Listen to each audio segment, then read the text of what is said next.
Hi, I'm Kareem Weaver. I've been living with the reading crisis for my whole career.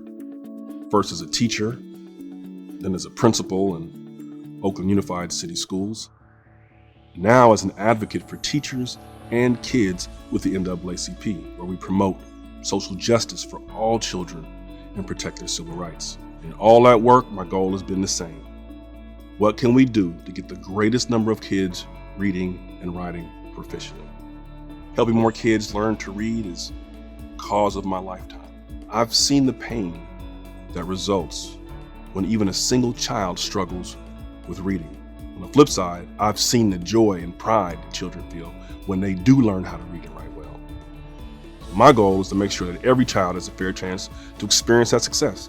We can only solve our reading crisis if we give every teacher in every school and every district free, instant access to authoritative and media-rich information about what it really takes to teach reading well.